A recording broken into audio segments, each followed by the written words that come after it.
No entrance music? Well, I'm not sure I can help. Where's the entrance I music? can, but you know, I will I can definitely. argue with people anyway. What? It's not really my thing, but I can argue with Let's people. just say if we have another problem. Okay, I think we're finally ready to get started. Sorry for the brief delay. First of all, I'd like to thank everybody for coming to Sierra Nevada Corporation's Taylor facility. Cleverly named because we're on Taylor Avenue, as you noticed when you came up. I'd especially like to thank the state and local representatives, and we have some congressional representatives that are joining us as well. Thank you very much for taking the time and effort to come to our facility. I'd like to thank the people that are watching via the electrons going out to the world. Thank you for joining us. It's a very exciting day for us today. As you know, hopefully we're here to recognize and also celebrate the arrival of the primary structure for our Dream Chaser space vehicle. It's going to be providing cargo services to the International Space Station under NASA's Commercial Resupply Services 2 contract, and we can deliver up to 12,000 pounds of critical cargo and science experiments to ISS. And maybe more importantly, we land with a very low G reentry, soft runway landing, so we can bring those very critical, sensitive science experiments that NASA has back to a soft landing to be able to get them into examination and see how that science worked out when it was in microgravity environment. This is a major event for our company for two reasons. One is this structure that you see behind me, which is the primary structure, is arguably one of the most complex and exquisite composite structures that's ever been built for air and space applications. You'll hear more about that from the speakers over here, but it really is kind of a marvel in composite construction. The second is that now that we have the primary structure that's been developed and brought to SNC, it really kicks off in earnest the final assembly, integration, and test of the vehicle. We've had a lot of subsystems that have been in testing, the avionics units, flight control systems, a lot of the individual subsystems, but until we got that primary structure that we could start integrating the equipment into, it really was not the big kickoff that we really wanted to have. So now we're at the point where we can really start integration and test. Our vehicle is scheduled for the first operational mission to the International Space Station in 2021. We'll be performing a minimum of 6 missions to ISS through 2024. And hopefully, as ISS gets extended, we'll continue to support ISS through the future. Joining us today, we're very happy to have two of our key Colorado partners on the program. Lockheed Martin, you'll be hearing from Lisa Callahan in a little bit. They were responsible for development of the primary structure. And also ULA, who is our launch service provider. If some of you may have been here last month when we had a press announcement that we'd selected the Vulcan launch vehicle for the 6 CRS-2 missions. And you can see the great model we have here of Vulcan with Dream Chaser up under the fairing there. We have a great lineup of speakers to tell you more about the structure and about our program. I'll be introducing each one as we go. The first speaker I'd like to introduce is Steve Lindsay. He's a former NASA shuttle astronaut and commander, a retired U.S. Air Force pilot, and now he's the Senior Vice President for Strategy for SNC's Space Business Area. Steve, thanks.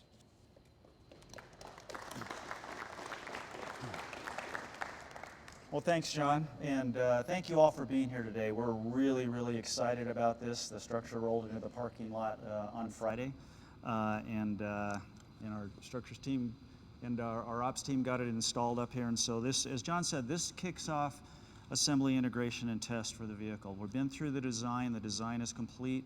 We're going into the build process now and shooting for flying at in the later part of 2021. So what that really means is we have this little event we're doing right now.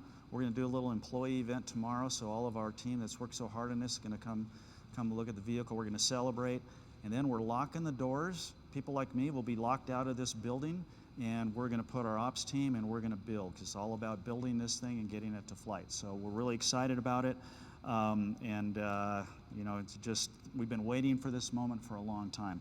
As John said, this is a really, really complex structure. It's you know, all composite, no metal fasteners on it at all. It was all baked in an autoclave. But what's really cool about it is we have a world-class team that was part of this. You know, first of all, I want to recognize our own structures team. Dan Polis, raise your hand. Dan Polis leads that team. His team is a world-class structures team. They did the design of this vehicle, did an absolutely fantastic job. And then we teamed with Lockheed Martin, and Lockheed Martin, managed by the Space Systems Group right here in Waterton, but actually manufactured by the folks down at the F-35 plant down in Fort Worth. Experts in composites, they took their manufacturing know-how with our design know-how, put those things two together, and came out with this beautiful vehicle we have. Not to mention ULA, who's also is providing our rockets. We've been in partnership for ULA for years and years.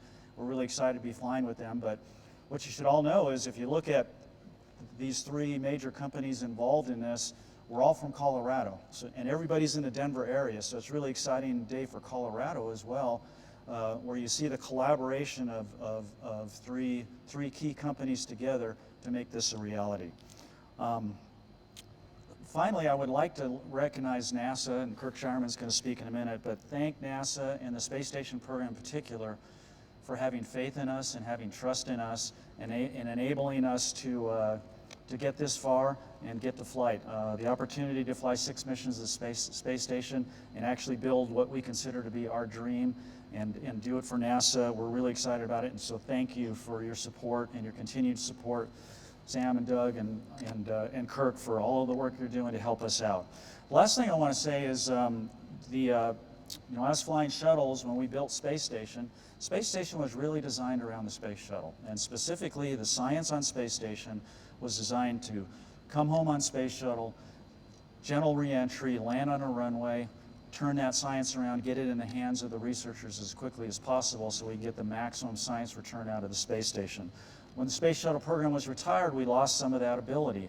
But with our vehicle is specifically designed, and I guess what we would tell you is it's all about the science for us. It's getting the science back, getting the science up to space station, providing essentially a science laboratory while we're at space station, returning that science in a gentle, low-G environment so you don't damage the research that's been done up on orbit, getting it to a runway and getting it back into the hands of the researchers as quickly as possible. That's why we did this. That's our vehicle, and when we fly, we're gonna restore that capability back to ISS. So I want to next introduce Janet Kavandi, and I just want to have Janet say a few words up here. Janet is our newest addition to the Space Systems Group. Janet and I go way back. We were actually astronaut candidates together back in 1995. We both flew a space shuttle mission together when we installed the airlock and performed the first spacewalk out of the airlock. She and I worked together leading the astronaut office back in the day, and then she went on to greater things, first leading flight operations director at Johnson Space Center, and then for the last 5 years or so has been the center director at Glenn. So she's a great addition to our team. We're really excited to have her here, and without further ado, Janet. Well, good morning, good afternoon. I just flew in from Houston, so it's morning here. I was at the Association of Space Explorers conference there, and I will go back there tomorrow night, but there is a lot of excitement around the globe about this vehicle. This is a very well-known vehicle universally, and everyone keeps coming up and thanking me and congratulating me for picking such a fantastic company as Sierra Nevada Corporation to come and do my post-government work. So I'm so pleased to be here. I'm learning fast. I'm trying to learn fast. There's a great team here of leaders. Like Steve said, I've known him for years. We work really well together. John is awesome. They got just the best leadership team here, and I've worked with everybody else here on this road for many, many years. So we know each other well. I think we can communicate really well on getting these services provided as quickly and as safely as possible. So again, thank you for coming here today, and I'm looking forward to being part of this great team. Thanks. John.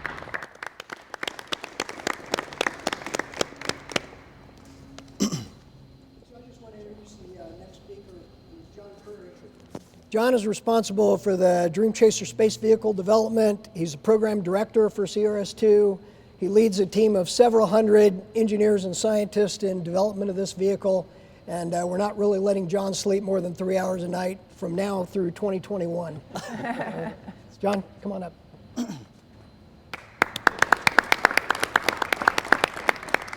Thank you, John. Sleep's overrated, by the way, as Grant can tell you. He just did the 4-day trek from Fort Worth to Louisville, Colorado here, and thanks for getting it here so well, Grant. This is a big day for us, like Steve said, so I don't have to cover all the great stuff that Steve talked about. I just wanted to spend a little bit of time just talking about the structure itself and why it is what it is and why we're doing what we're doing. And we got the opportunity to fly via the CRS-2 contract. We're very thankful, like Steve said, for the opportunity to do this. And we really do think we have a game changer here. What you see behind you, like Steve said, we took all the lessons, each one of us, I'm an old NASA guy too, each one of us flew the shuttle program and we're a significant part of it. And so we're wanting to take that lessons from shuttle and figure out, you know, what did shuttle do right and what did shuttle do poorly, you know, that actually ultimately led to its cancellation, which had to do mostly with cost, and then make sure that we can actually, you know, change the world. And when I was talking about changing the world, we're actually got this opportunity to bring up cargo and deliver science to the International Space Station, and we're very proud of that. And this particular vehicle, what's really huge on the space station, like Steve said, is the return science. So this particular structure, and we have a cargo module that also delivers a lot of cargo. We can deliver 12,100 pounds of stuff from the ground into the space station. But the key is on this return, both bringing it up and then bringing it back, is I can carry 4,000 pounds worth of stuff inside that vehicle right there and get it down to the Kennedy Space Center where we took off from. We'll launch from LC-41 and we'll land at the SLF, the Shuttle Landing Facility in Florida, and bring all that critical science back. And we've also made it such that, for example, the mice are very important. They're genetically engineered and they're very good for us about understanding the human body and what it means, you know, for long-term space flights, for going to the moon and for going on to Mars. You really want to be able to get that science back to the scientists ASAP, as soon as possible. And so at the aft hatch over here on that back end, we've changed it such that when we launch where they put it into the dorsal hatch on the launch pad here, the mice, and then we've changed it so when you land, we're actually going to have them be right there at the aft hatch. And so you just open up the door, you can actually, by our design, you don't have to wait. You can literally, as soon as you land, we can actually get to the vehicle and get to the science. So I'm just trying to explain the why. I think that's an important thing. Compared to shuttle, this vehicle structure, and this is, I just mentioned about carrying 4,000 pounds worth of stuff up to the space station and back again. Well, the structure itself only weighs 2,400 pounds.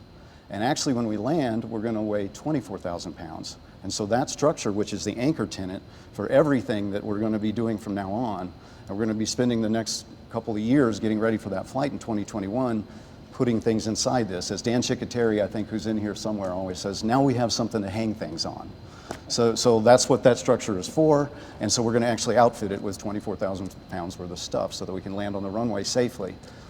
It's also designed to do it 15 times. So this is a reusable vehicle. We can take it into space, do orbital operations, go into the space station, and we've got a contract for the first 6 at least. We want to do more, Kirk, if it's okay. We think we'll fly as many times as they would like us to, but this vehicle is being designed to go at least 15 times into space. And Discovery, the Space Shuttle Discovery, flew 39 times, just to give you a metric. And so I think our goal, Steve, should be that we try to see if we can exceed that 39 times. Since you flew the last flight of Discovery, we'll see if we can beat the 39 flight capability. So world-class structure. He mentioned about the relationship with Lockheed Martin, that this started with the Skunk Works stuff that they were doing there, and then we've got a world-class team here that's doing the design work that actually, Dan Polis, by the way, came from NASA as well, doing composite crew module. And I was on Orion for a period of time, and the composite crew module also was where they were comparing whether we're going to go with an alloy or we're going to go with the composite. And actually, composite would have been great, but we were so far down the road on Orion that we didn't shift. But Dan's experience on that has turned into this wonderful flying machine that we've got behind you. So I guess that's all I wanted to say is I think we've got a wonderful capability. I do think we're going to change the world. I do think this is a great people mover. So I think one of these days, once we fly our missions to the space station, it's like Field of Dreams, build it and they will come.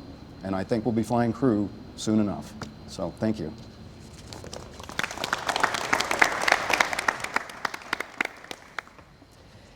Next speaker we have is Lisa Callahan. Lisa is Lockheed Martin Vice President and General Manager of Commercial Civil Space. And in that role, she's responsible for all aspects of execution and growth for commercial and civil markets in human and robotic deep space exploration, communication, weather, and remote sensing. Lisa's also responsible for the Michoud operations and related activities at Stennis Space Center. We're very happy to have her come. Even though we're just up the road from Lockheed Martin, it was still a trip. So thank you, Lisa.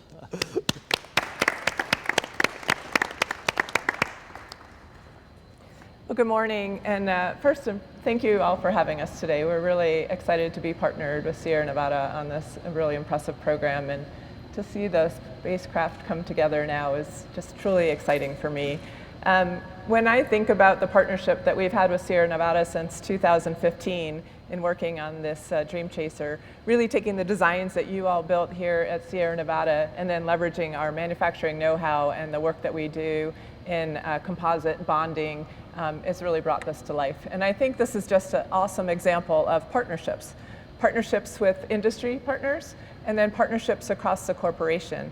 So we took our space know-how in our Lockheed Martin Space business area and integrated that with our aeronautics division and their manufacturing capabilities to bond composites together. And that integration effort is a real partnership that I think we have here.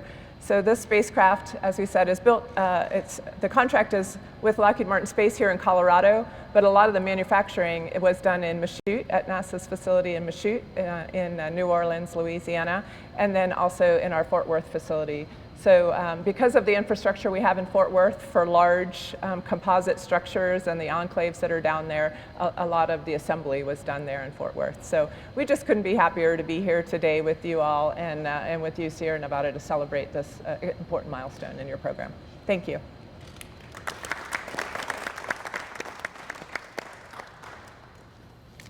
Okay, our cleanup batter today is going to be Kirk Shireman.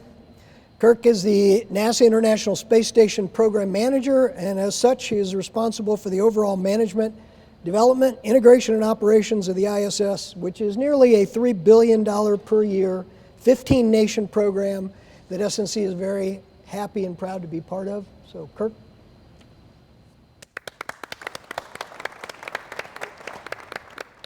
Good morning. It's great to be here.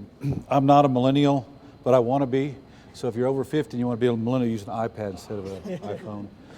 So anyway, it's great to be here. It's great to be part of this event. The structure you're seeing behind you, I had the chance to go to Fort Worth here, I don't know, 3 months ago, I guess, and see how it's done.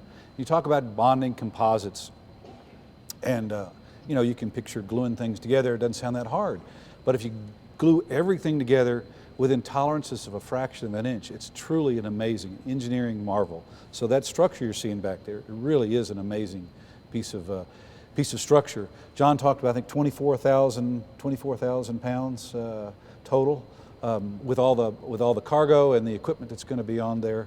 To be able to bring all that stuff home and manage the center of gravity through the extreme environment, the high temperatures, the high loads, and land softly on a runway. Truly an amazing vehicle, and we're very, very excited to have Dream Chaser and Sierra Nevada as part of the International Space Station program.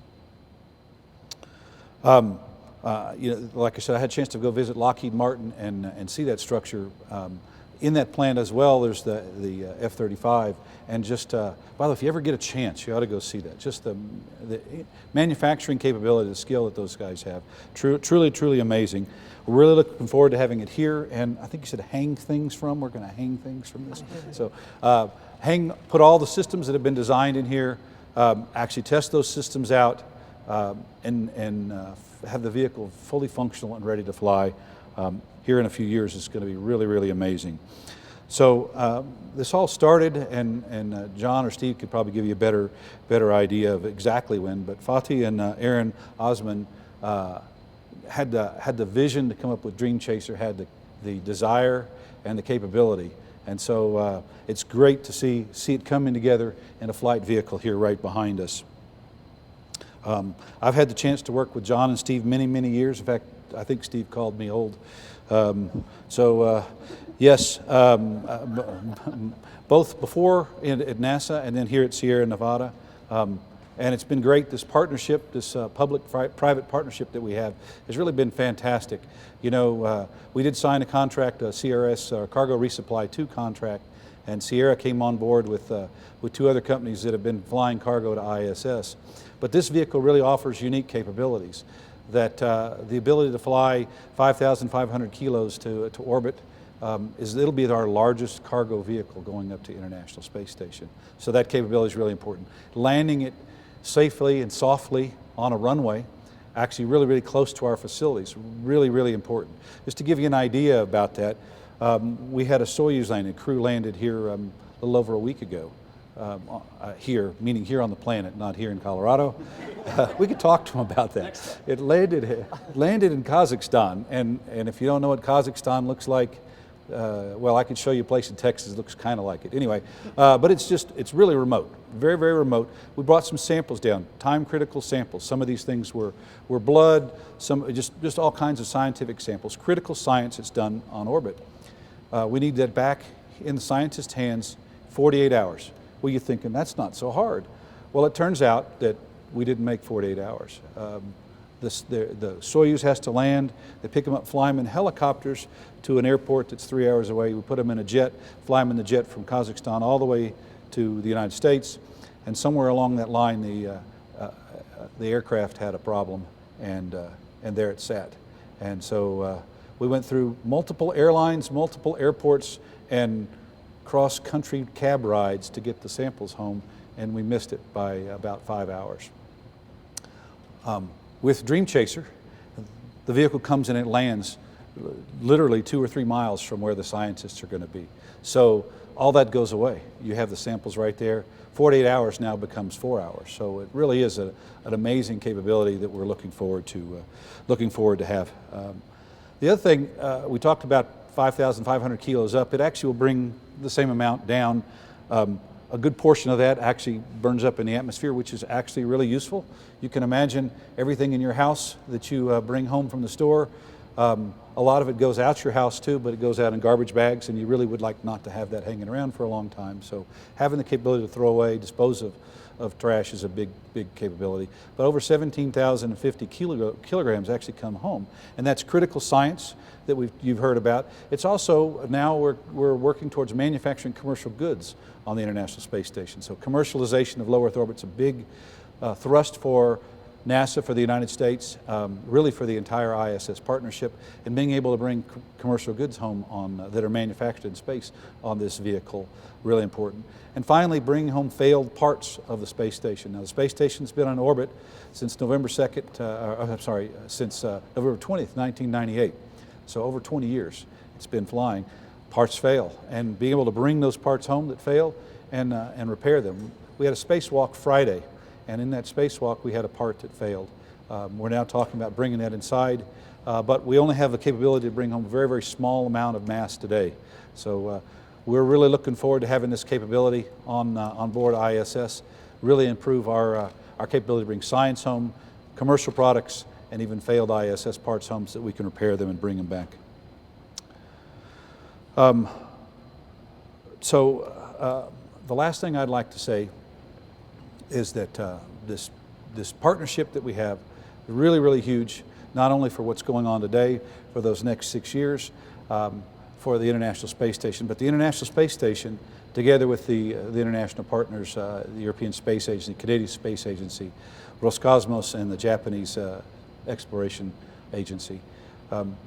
It's really not only about exploring low Earth orbit, we're actually partnering together with the Gateway program, with the Lunar program, to send humans further out into space than ever before.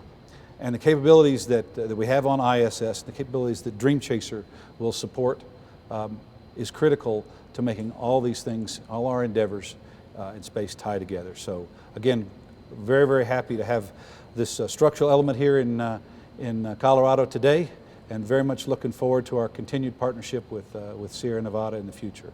Thank you very much.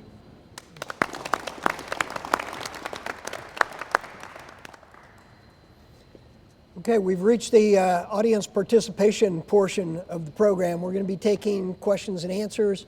We'll take them from the audience. We'll also take them from email coming in, I guess. Twitter. And Yep. through Twitter. Sure. Sorry. Got a mic?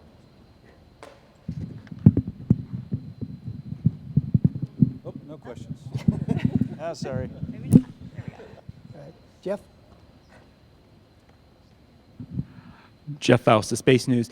You know, you talk about hanging stuff on the structure here. You can go a little bit more detail on how the structure is going to become the complete Dream Chaser vehicle over the next couple of years? Sure. John, you want to answer that? guess I can do it from here. Sure.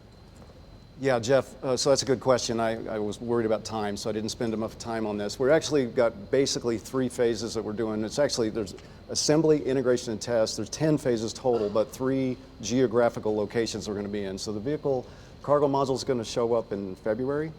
So that's the other piece that Kirk just mentioned about where we're doing the bringing stuff up and also the disposal capability. The left wing is going to show up in either November or December. This is also made by Lockheed Martin. The right wing is going to show up in January of next year. And none of these are critical path. All the things that are critical path is through the thing that you asked me about, what it takes to get to the 24,000 pounds. So then there's going to be a lot of work done by Dan Chickateri's team here to actually do the assembly integration and then the testing that we're going to be doing. And we're planning right now to be done with the vehicle with all the flight hardware installed and checked out by the time we get to April of 2021. And so that in April of 2021, then we're going to take the vehicle to where Janet used to hang out at Glenn Research Center. They've got a wonderful capability that actually I know a little bit about from my NASA days called Plumbrook facility for induced environments. And so we're going to do protocol testing out there for about 3 months.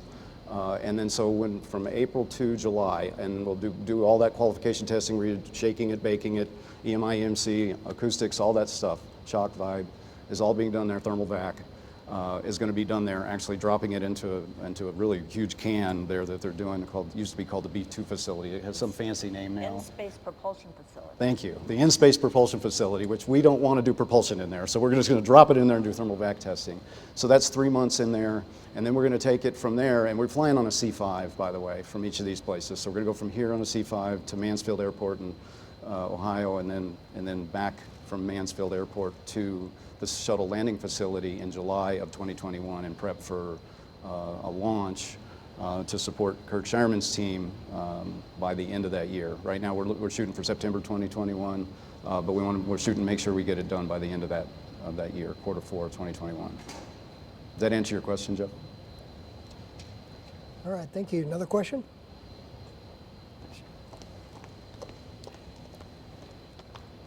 Thank you, Lee Fingers, NASASpaceflight.com. You didn't mention any flight testing. Is there no planned flight testing for this vehicle or the other vehicle between now and orbit operations? Yeah, good question. The engineering test article that's actually, that you guys probably saw when you came in here was the one that we flight tested twice out at Edwards Air Force Base. That met all the criteria that we needed to do for in-flight tests like that. What we will do when we go to Kennedy Space Center is we will do a subset of what we did at Edwards Air Force Base called range and taxi testing. So we'll actually take the Dream Chaser and we will actually pull it with a vehicle at speed so that you can see all the moding and the rollout type configurations you do to test out the guidance navigation control and the flight software and how it modes from one position to the other, one mode to the other for landing. So that's the only flight testing we've got. Of course, there's a ton of testing that we're doing of all the components and boxes, but I assume you're asking about system level testing. We also are doing a test out at Kennedy using a King Air airplane. We're actually going to fly to test out the radar altimeters and the SIGIs and how they operate at Kennedy as well. But that's not with our vehicle, that's with an aircraft that's like simulating our approach into the shuttle landing facility. Thanks, John. Stacy, we'll take a call from Twitter. I'm We have a sorry? question from Twitter. Stacy. Are the heat shields tiles on Dream Chaser thinner than space shuttles, and how are they adhered? So now because the shuttle alloy was an aluminum titanium type of alloy, you do have different thicknesses. We can actually get away with thinner TPS at certain areas. I wouldn't say that across the board that it's thinner because it depends on our specific shape and our specific design. So sometimes the thickness of the thermal protection system is directly related to how much energy we're going to see from the heat load. At the nose, for example, we have a type of thermal protection system that didn't fly on shuttle called Tough Rock. And so that Tough Rock material is the one that's actually designed to take up to, I think the design requirements are 2,900 degrees Fahrenheit. We've taken it way past into 3,000 degrees to verify that it works well. So that thickness is a little thicker system there that you've got on the front end of the ship. But as a matter of course, I would say you can say that we're lighter weight and stronger, and that because of the composite that can actually take more heat, you don't have to spend as much inner mass on thermal protection system to reject the heat and allow a safe landing.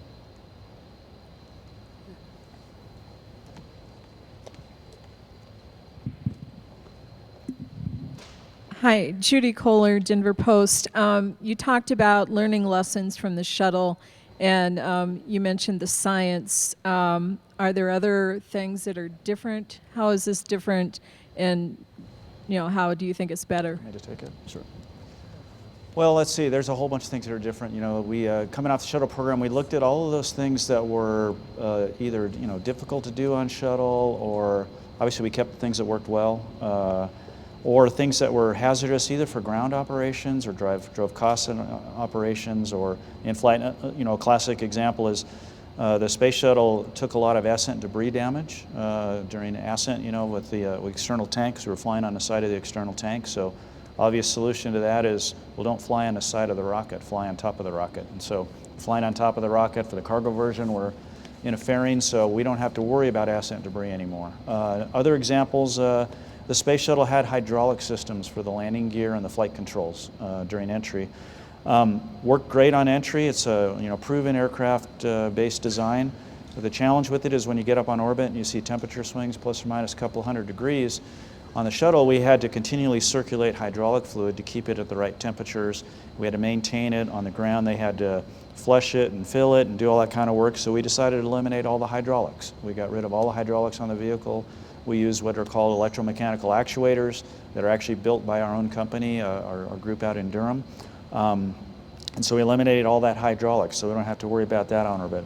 Another simple example is most spacecraft fly, that's probably 99% fly with what are called hypergolic fuels, which means the fuel in the oxidizer, when it comes into contact, it ignites immediately. Well, that works really well on orbit, but it's a challenge on the ground. It's a hazardous operation. We wanted to eliminate that hazardous operation, so we went with non-toxic propellants that essentially you can walk right up to the vehicle. You don't have to worry about toxic chemicals and sniffing for those. If you ever watched a shuttle landing, when we landed, they would come up and everybody would be in escape suits, and they'd have these big sniffers, and they'd make sure the vehicle is safe before they could ever open the hatch. Well, what that resulted in, probably an hour plus before you could actually get the hatch open, get inside, get the crew out, or get the critical science out. With our vehicle, by eliminating that, as John stated earlier, as soon as we touch down, they can walk right up to the hatch, open the hatch, pull that science out, or if it's a crewed version, pull them out. It also, because of that, we eliminated any specialized ground processing equipment. So one of our visions in the future for this vehicle is to be able to fly and land anywhere in the world, and by eliminating systems like that, we enabled that capability as well. So those are just a few examples, but there's a whole bunch more. Any other questions in the audience or from Twitter, Stacy? Someone wants to know, how much does the structure weigh? Okay, that structure weighs 2,400 pounds. That was an easy one. Uh, Can you describe maybe some differences that we might see when we're watching this happen between how this vehicle will do entry, descent, and landing compared with shuttle, the entry, the roll reversals, the hack, all of that sort of thing? Just take that one. You want me to get that one? You bet. I'll give part of this, and I'll let Steve do the flying part of this. The big part for us is that we've got a big trailer on the back end of the thing called a cargo module. So we're going to separate that right after the deorbit burn. So we're going to execute the deorbit burn, and then separate the cargo module, make sure that it's doing an entry that goes, it should burn up completely. But actually, if NASA asked us to fly something that was going to survive that, we make sure it goes splashes into the water. That's the biggest change in terms of what our two designs are. So everything else after that, I'm going to let Steve cover because I'm just a guy on the ground. Yeah, so specifically the trajectory, if you look at the, without getting too technical here, if you look at the hypersonic and the subsonic L/Ds of this vehicle as compared to the shuttle, they're very comparable, very similar. So as far as our cross-range abilities, how we enter, the angle and how we actually fly it, very similar with roll reversals just like we do on Space Shuttle. So all of that is roughly about the same. We're going to go in, we can fly a heading alignment cone in general, or we're going to be flying more of a straight-in type of approach because we just don't need to do that. The other thing that's a little different on final is its lift-over drag is roughly the same as a Space Shuttle, but it's a much lighter vehicle in the Space Shuttle. So what that means is when you're doing the final pull up to flare, it bleeds speed a little bit faster than the shuttle. So as a result, we will fly a little bit steeper approach than the Space Shuttle does. So that's probably one of the big differences. If you in the shuttle program, when we came down heavyweight, which was more than 220,000 pounds, we would fly an 18-degree glide slope. When we were less than 220,000 pounds, we'd fly a 20-degree glide slope, and for the same reason, because of the energy bleed off. So we'll fly a little bit steeper on final, but the final approach, flare, touchdown characteristics are roughly the same as Space Shuttle. And if you saw the flight test that we did out at Edwards, it's pretty accurate. indicative of what you'll see at the SLF at Florida. And one thing we did mention before, I think, is we have the ability to land on a standard runway, 10,000-foot runway, basically anything that a 737 could land on, which is different than the shuttle. Shuttle had to land at the shuttle landing facility or another very long runway. So it gives us the opportunity to land places where you've never landed a space mission and bring science directly back to places that create the science.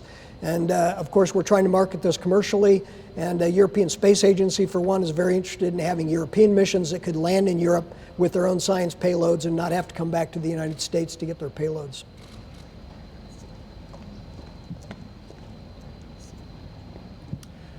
Jeff Faust of Space News again. At what point would you consider building a second Dream Chaser vehicle, either for cargo or crew, and what sort of demand signals would you need to see to decide to go forward with the crew version? So the intent is we're building these in series. So we're building the first one. We want to make sure we roll in all the lessons learned from the first build into the second build. We're already working with Lockheed and others, looking at that second structure and when we're going to start that. But our intent has always been to build a second vehicle. Vehicles beyond that will really depend on the demand. As John mentioned, we have a 15-flight reuse design of this vehicle. And so how many more we build will really depend on the number of missions we're having. But our intent is to build more than one. Actually, our intent is to build a fleet of these. So eventually you'll see that happen. Maybe one of these days you guys will get to fly on one. Yeah. That's the plan. Yeah. Well, John and I will be long retired by then. Janet, who's much younger, will still be there working. Maybe our kids. Okay, any other questions here? Stacy, anything coming in? We got one right here. Greg Avery, Denver Business Journal. I'm curious, the skin that will go on this structure, what is that made out of? And how does this version of the vehicle compare to the in-orbit, in-atmosphere flight test article that you guys tested in terms of design and weight? Yeah, so as this is all composite, and so the aeroshells are also composite.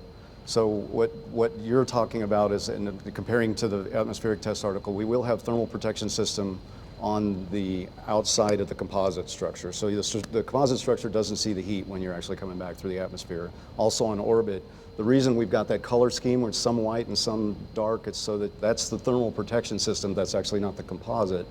That's actually soaking in the heat. And so white rejects heat and black soaks in heat, so that we were trying to find the balance to make sure that the inside the cabin for the science, the mice, and just maintain the temperature at the right level was driven by the color scheme of the thermal protection system. But that's what is mounted on to the outside of Dream Chaser and forms what we call the outer mold line, or the aerodynamics that you get. The shape is here, so you've just been bonding the thermal protection system on top of that. Steve mentioned a lot of good things about shuttle. The other thing about this vehicle is the body is all flat on the bottom, so you don't have to have on shuttle. I think almost every single tile was unique because the belly was curved, and this is flat. So you actually can get more standardized thermal protection system tiles onto the bottom of the vehicle, and the acreage is lower. So a lot of the turnaround time for shuttle was driven by the looking, inspecting, and repairing thermal protection system. We think we're going to be able to do better with that. Yeah, so one thing to add though, on the engineering test article, if you go out and look at that, and you look at this, the actual outer mold line, or the shape, is exactly the same size. It's identical.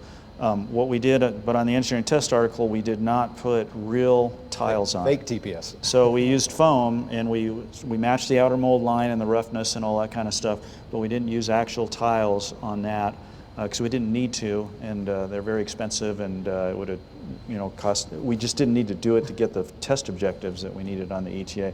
But if you go look at that, the size is exactly the same. We even flew the same avionics that we're going to fly in the orbital vehicle in the ETA. A triplex instead of a quad flight computer system, the radar altimeters, the GPS INS units, flush air data system, all that stuff was the same. So we tried to make it as realistic as a test as possible. and make sure we got the right aerodynamic data that would apply directly to this vehicle. The other difference on the ETA was a little bit lighter than this because we were limited by how high the helicopter could get us, the heavy lift helicopter, so we were very restricted by that.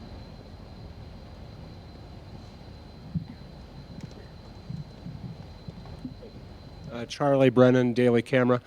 Just by way of clarification, I believe I heard different figures for the poundage and cargo that can go up versus the poundage and cargo that can come back. What were going up? It's up to 2,100 pounds.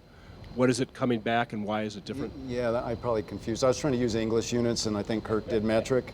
So 5,500 kilograms we can carry up, which equates to 12,100 pounds. Okay, so that's an equal, so times 2.2, so roughly, you know, integers. So that's how much we could carry up, and is also how much we can bring down. And like Kirk said, on the downside, you're actually, some of it is being disposed in the cargo module, taking out the trash, because like you said, it's a house, you got 6 people living there full time. There's a lot of stuff that piles up, as all these two can tell you, that we have to get that stuff and dispose of it. And so the cargo module can dispose of both external cargo, like something that's broken. If you have something that we changed out for the space station team, we took the broken one, put it back down in our vehicle, and then we dispose of it that way. The important stuff goes inside here because this is the stuff, like Kirk said, either the science or something that's been made in space that we actually want to send to market. That's the critical science, and the critical hardware and humans, if we're carrying humans back, would be what we bring back. They're kind of important too, I think, right?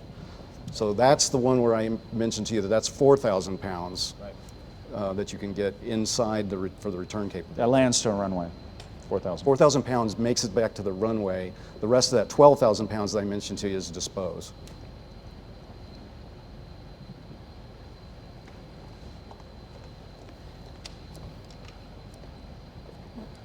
This is for Kirk. How soon, I mean, has NASA thought about any ETA on sending crewed flights up? You mean crewed flights in the Dream Chaser? Yeah. Well, John and Steve talk to me about it every time I see them. We do remind him. Yes, we definitely haven't forgotten about that. At this point, we're focused on flying on our commercial crew program.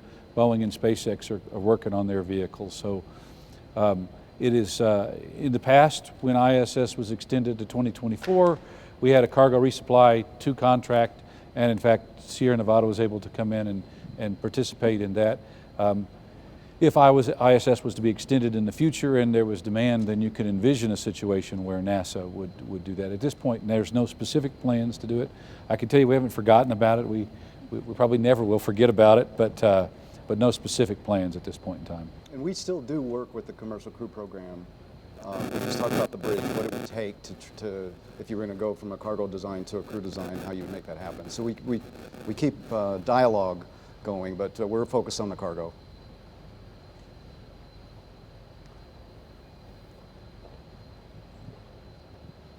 The media kit mentioned that the vehicle is capable of providing ISS reboost services. I was wondering if NASA has contracted with you to provide those services, and if so, how much reboost Delta V can you provide? So we're just coming up on the first flight agreements, right? And so right now what we've talked about, you're right, that was in our contract that we can actually provide that capability. I won't speak, I'll let Kirk answer that part on the NASA side. Right now, from the discussions that we've had, I don't think that they need us to do any reboost right now, that they've got that capability being covered by other ways. And I would say it a little differently. I mean, John's right, but I think, you know, what they want is they want the cargo resupply, they want the science up there.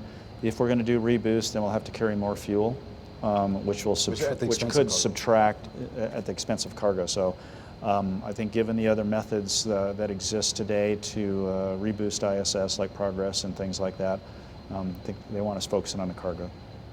Yeah, no specific plans right now. Probably the biggest reason is the sun is cooperating with us.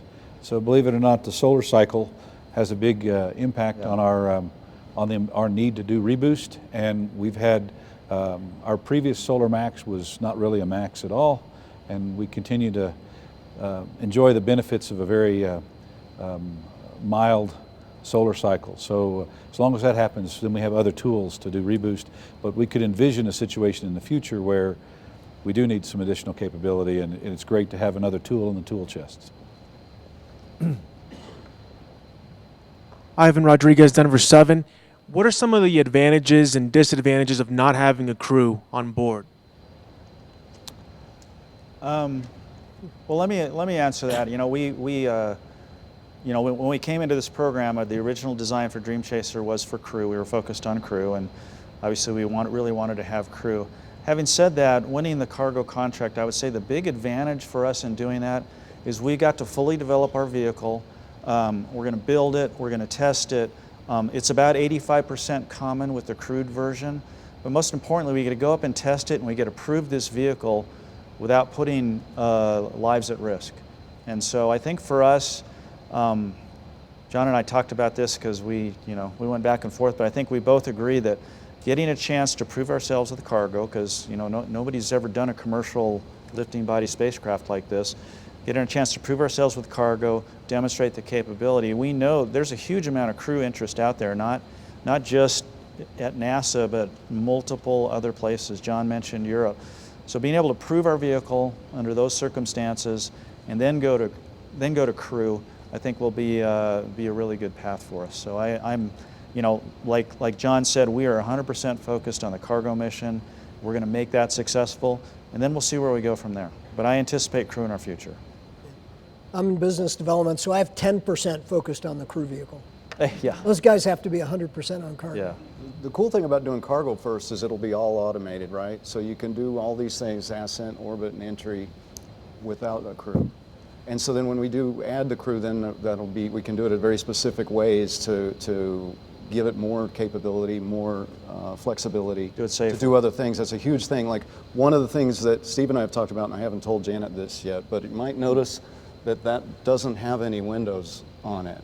So the crew version had windows on it, and I don't think I want to put the windows back in because it's 500-pound hit. It costs a lot of, the outer mold line is impacted, and Steve and Brew and my other astronaut here probably, we can use enhanced vision systems to be taking the joke away. You really don't have to have the windows to still fly safely. So as an example, you take now that we're doing it like Steve said, we're not risking humans this first time, let's prove ourselves with the cargo system, and then when the crew system comes, we'll just augment for that. I feel very strongly both ways about windows. I'll leave it at that. I have a question. Where is the investment coming from for this vehicle production? That's a really good question. Obviously, we're partnered with NASA in a public-private partnership, NASA's helping fund this, and they have through several Space Act agreements prior to that. But our company, SNC, privately, we are investing a huge amount of money. We're investing over $1 billion of our own money into this program, and so SNC is they believe in the future. Aaron and Fadi Osman believe in us and are taking a chance on us. But the company's invested heavily into this vehicle, and we're continuing to do so. And so it's but we believe in it, and so it really truly is a public-private partnership. Now, when we have the vehicle completed, we're providing services to NASA. So it's a little different model in before, where NASA is not going to, the government's not going to own the vehicle. We're going to own the vehicle. We're providing a service to the government. But again, the company has invested very, very heavily in this. So we're all in on it.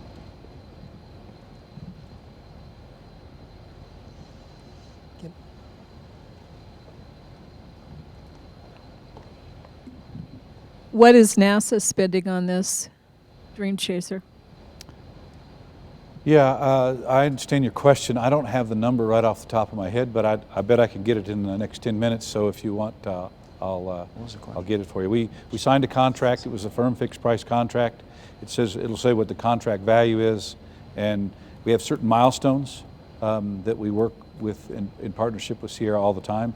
And when they meet those milestones, we pay. And so we're progressing along. That's part of the partnership, by the way. And but I can get those numbers. I just don't have them off the top of my head. Okay, any other questions? Nope. All right, I guess that's it. Thank you all for coming today. Really happy day for us. We're looking forward to the celebration tomorrow night with the employees, but feel free to take a look at the vehicle, and thank you for coming.